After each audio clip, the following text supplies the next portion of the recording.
Good morning, শুভ সকাল। কেমন আছেন আপনারা সবাই? নিশ্চয়ই খুব ভালো আছেন, আমিও খুব ভালো আছি। আজ সোমবার, ঘড়ির কাঁটা 11:30 ঘরে। সবে স্নান ধান করে আসলাম। ইন্দ্র বাজার থেকে মাছ নিয়ে এসেছে, সেগুলো ধোবো। তার আগে কিছু খেতে হবে। কাল রাতে কিছু খাইনি, এত গরম লাগছিল, মনে হয় ভেতরে সব কিছু পাকিয়ে উঠে আসছে। তার মধ্যে যদি খাই তাহলে আর রাতে দেখতে হতো না। তবে আজ সকালবেলায় যোগব্যায়ামের ক্লাস ছিল, যেতে পারিনি গো। সকালে উঠে দেখছি গা হাত পা কী চাবাচ্ছে, মাথা যন্ত্রণায় ফেটে যাচ্ছে, হট করে মাথাটা ঘুরে গেল। এই এত কিছু নিয়ে যোগব্যায়ামে যাওয়া মানে নিজের বিপদ ডেকে আনা। কিন্তু এখন খারাপ লাগছে, মনে হয় একটু কষ্ট করে চলে গেলেই ভালো হতো। ইন্দ্রকে বলতাম যে নিয়ে যাও, ওখান থেকে চলে আসতাম। আর এই মেয়েটার কাছে ব্যায়াম শিখে বেশ হাত পা না ঝরঝরে হয়েছে আমার। আগে এখানেও ভালো ব্যায়াম শেখাতো, কিন্তু এ না ওই আগে এক্সারসাইজ করিয়ে নেয়, তারপরে যোগ ব্যায়ামটা করায়। তার জন্য আর গায়ে পায়ে অতটা ব্যথা অনুভব করি না, বুঝেছ? প্রথম 2 দিন হয়েছিল পায়ের ব্যায়াম করার পরে, উঠতে বেশতে অসুবিধা, তারপরে আমার বেশ ভালো লাগছে। কিন্তু আজকে যেতে পারলাম না, কি বলুন তো। আর কালকে রাতে মৌরি মিশ্রির জল ভিজিয়ে রেখেছিলাম প্রায় 1 বাটি, আর ছোটো কাপে করে কতিলা ভিজিয়ে রেখেছিলাম। এর আগের দিন কেউ একজন বলেছিলেন যে কতিলা খাবে, কতিলা খেলে শরীরের সব গরম বেরিয়ে আসে। মাঝে মধ্যে খাই গো বন্ধু, আমার মেয়ে খেতে চায় না। এই মৌরি ছেঁকে না রাখলে জলটাতে গন্ধ ছেড়ে যেত। পচা গরম তো বাবা। আর এখানে ইন্দ্রর চিরা আম মেখে চুকে রেখেছি। আজকে চিনি দিতে হলো, আখের গুড়টা শেষ হয়ে গেছে। এই দেখুন, আমি যে আগের দিন আচার দিয়েছিলাম না, এই যে আচারের কন্ডিশন। ওই যে এসে গেছে কাক মহারাজ। প্রত্যেক দিন আসে, প্রত্যেক দিন এই চা খাওয়ার টাইমে। আমার খালি আমার বাবার কথা মনে পড়ে। আমার বাবা মারা যাওয়ার পরে অনেকজন বলেছিলেন যে ঘরের সামনে কাক আসলে তাকে কিছু দেবে, কারণ মানুষ যখন মারা যায় তখন পৃথিবীর মায়া ত্যাগ করতে তার সময় লাগে। আত্মীয় পরিজন সবাইকে ছেড়ে যেতে তাদের খারাপ লাগে। কখনো কাক হয়ে পাখি হয়ে তারা চোখের সামনে দিয়ে ঘোরাফেরা করবে, এই কয়েকজন বলেছিলেন। ওই তখন থেকে না আমার মাথার মধ্যে ঢুকে গেছে যে আমার চা খাওয়ার টাইমে কাক এসছে মানে আমার বাবার মতন কেউ এসছে। আজকে আমার বাচ্চাটা অনেক বড় অন্যায় করে ফেলেছে। আজকে আমি ওর সঙ্গে কথাই বলবো না। সুজাতা এসে গেট খুলেছে, তা ওকে ধাক্কা মেরে বেরিয়ে গেল বাঞ্ছার বাগানে। ওদের বাগানে পটি করেছে, পাশের বাড়ির কাকিমা আমাকে যা নয় তাই বলল। আমিও প্রতিবাদ করলাম, আমি ছেড়ে দিইনি।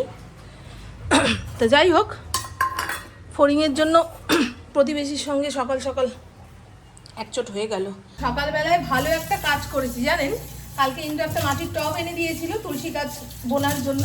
তা ভাবলাম আজকে ভালো দিন, কাজটা আজকেই করে ফেলি।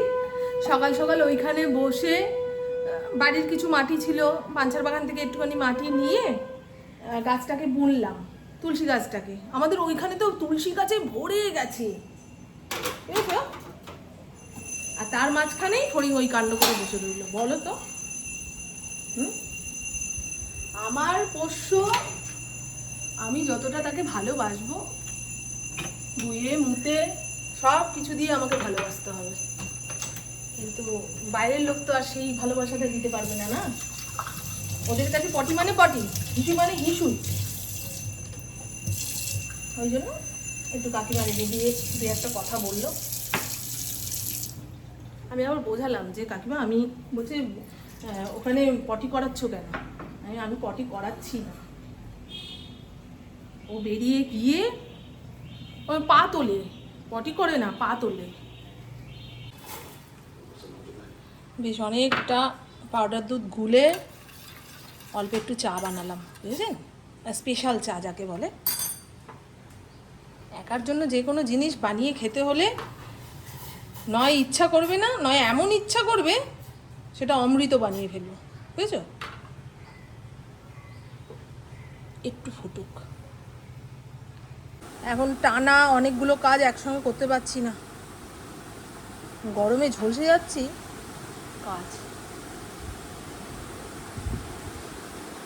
জয় গুরু, খাই। হ্যাঁ, ভাতের দিতে চাল ধুয়ে রেডি করে রেখে দিয়েছি।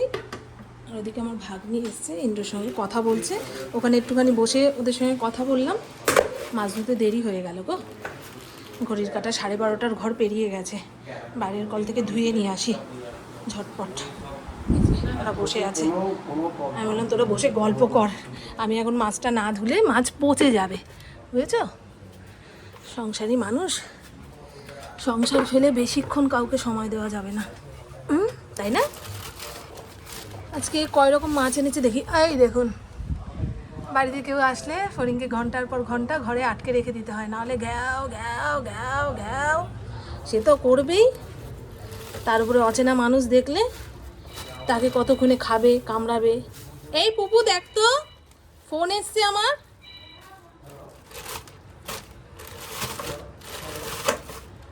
এই হলো কাজুরি মাছ।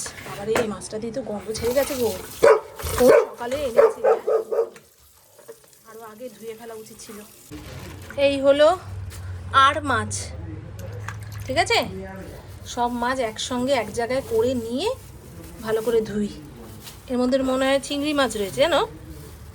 আজকে খোসা ফেলে এনেছে, তবে পিঠের ময়লাটা ফেলেনি, এটা আবার আমাকে ফেলতে হবে, থাক। আর এইখানে রয়েছে কাটাপোনা মাছ। আজকে তো অনেক বেলা হয়ে গেছে, ভাবছি ঘরে পটল আছে, আলু আছে, তা দিয়ে কাটাপোনা মাছের পাতলা করে ঝোল বানিয়ে রাখি, খাওয়াটাও ভালো হবে, আবার ঝটপট রান্নাও হয়ে যাবে। আর মাছের ঝোল রান্না করলে আশেপাশে আর কোনো কিছুই লাগে না। হ্যাঁ মা,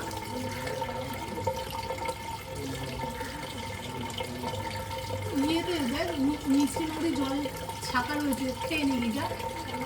কাটাপোনা মাছ, আর মাছ, কাজুরি মাছ, মাছের মাথা, চিংড়ি মাছ সব প্যাকেটে ভরে ফ্রিজে চালান যাচ্ছে। আর দেখিয়ে দিই কী রান্নাটা করব। এই যে দেখুন না, 2 হাতের জায়গায় 10 হাত কাজে লাগাবো রান্না বান্নায়। ঝটপট না রান্না করলে প্রভু যদি এসে বলে আমি বলেছিলাম না 2টোর সময় খেয়ে দিয়ে বেরোবো, তুমি রান্না করতে পারলে না কেন? বাজার থেকে কি মোটা মোটা পটল এনেছে, এই পটল মাছের ঝোলে খাওয়ারই পটল। বাদবাকিটা প্লাস্টিকে ভরে রাখলাম, প্লাস্টিকে ভরে রাখলে দেখি সবজি টাটকা থাকছে, আর নেটের ব্যাগে ভরে রাখলে শুকিয়ে যাচ্ছে গো। আগে ফ্রিজে রাখি।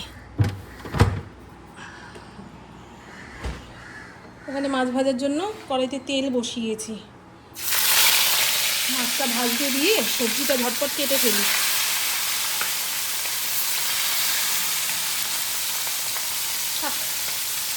এর পরের ব্যাচে এই দুটো ভাজবো। এই ধোসা ব্যাটার বানাবো বলে চাল, ডাল, মেথি সমস্তটা ভিজিয়ে রেখেছি। ইডলির চাল অনলাইন থেকে আনিয়েছিলাম, সেই চাল 3 কাপ, 1 কাপ বিউলির ডাল আর 1 চামচ মেথি ভিজিয়ে রেখে দিয়েছি কাল রাত থেকে আজ সকাল পর্যন্ত। এটাকে এখন পেস্ট করে তারপরে 2-3 ঘন্টা বাইরে রেখে ফ্রিজে ঢোকাবো, দেখাবো খানে আপনাদের। এর আগে আমি বানিয়েছিলাম, এত ভালো হয়েছে, সেই দোকানের ইডলি দোসা যেমন হয় ঠিক সেই রকম। রেডিমেড ব্যাটার এনে যারা ঘরে ইডলি দোসা বানিয়ে খান, তারা একবার বাড়িতে ব্যাটার বানিয়ে তারপরে ইডলি দোসা বানাবেন, দেখবেন। দেখিয়ে দেবো আপনাদের।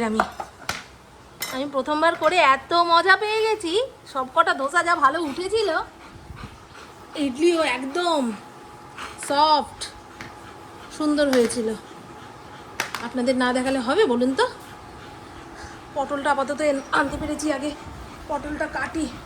কিছু কাজ আছে দেখবেন, খুব সামান্য হলেও মনে হয় কেউ একটা করে দিত, ভালো লাগে।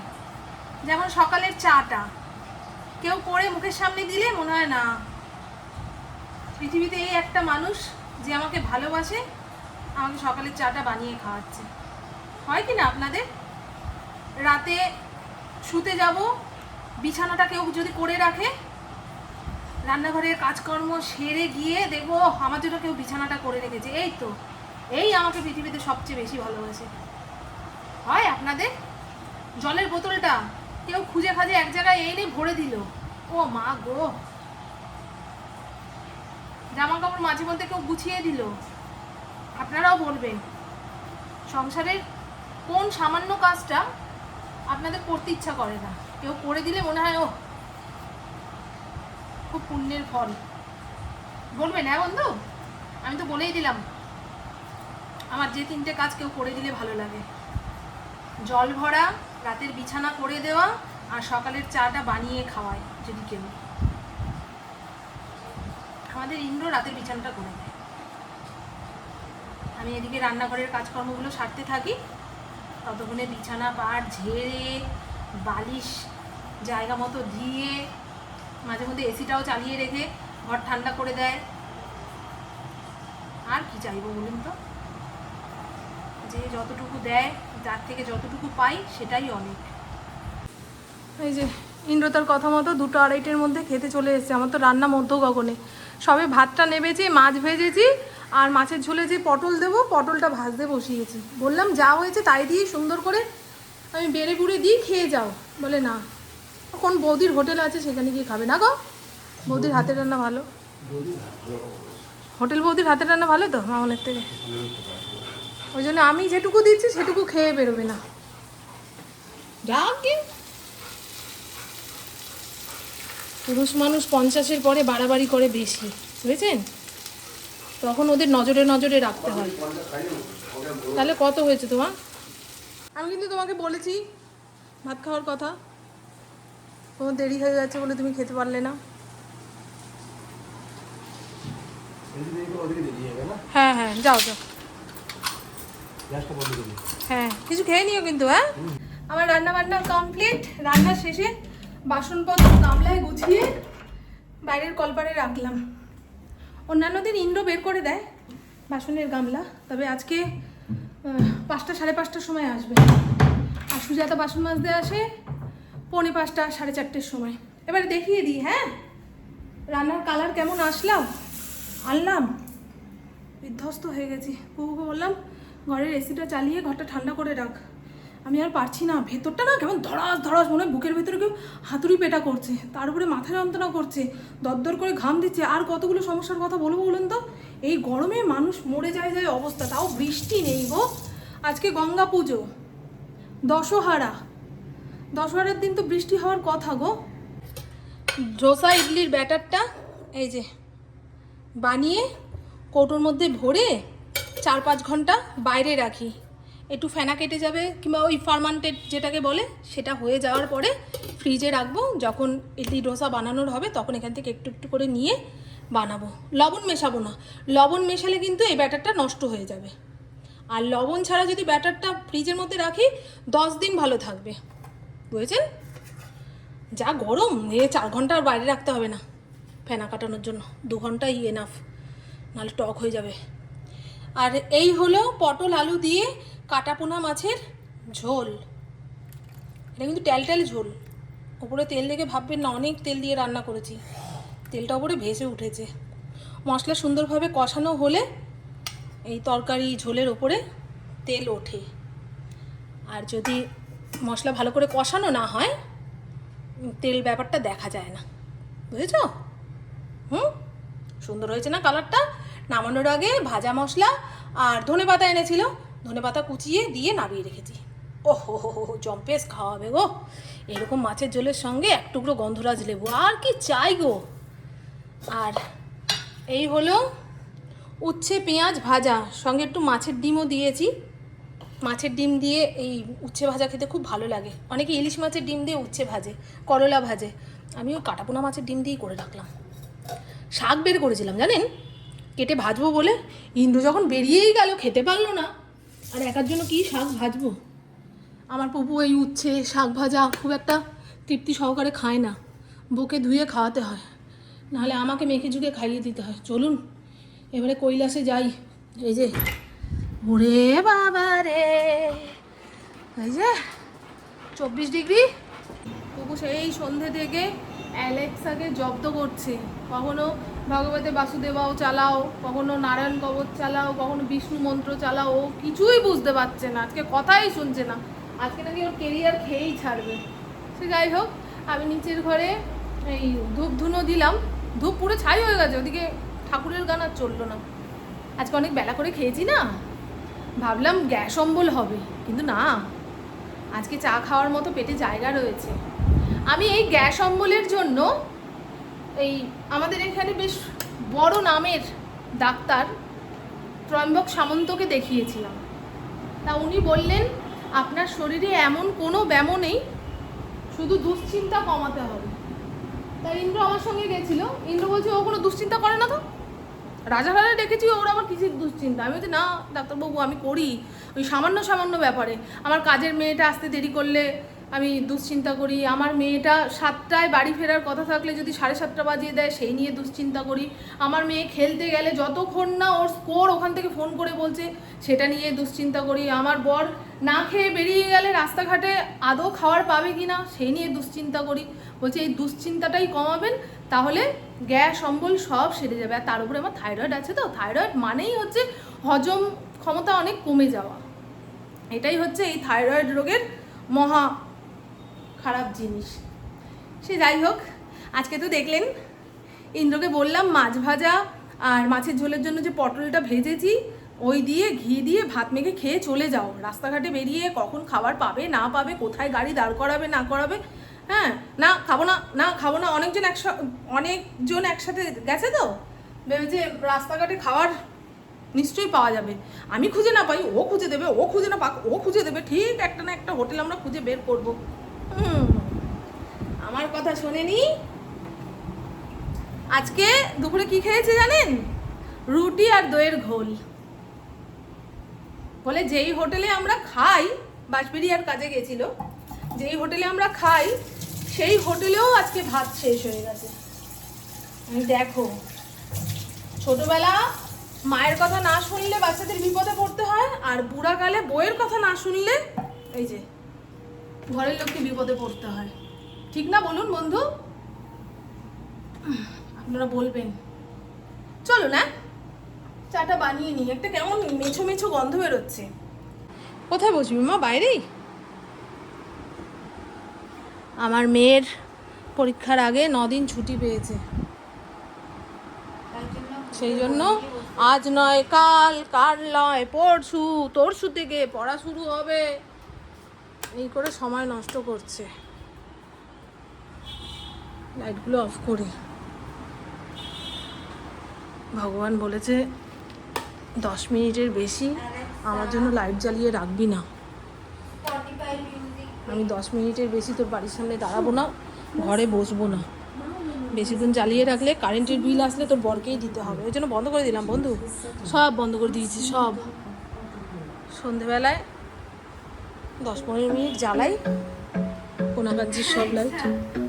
এটা শুনবো সন্ধেবেলা?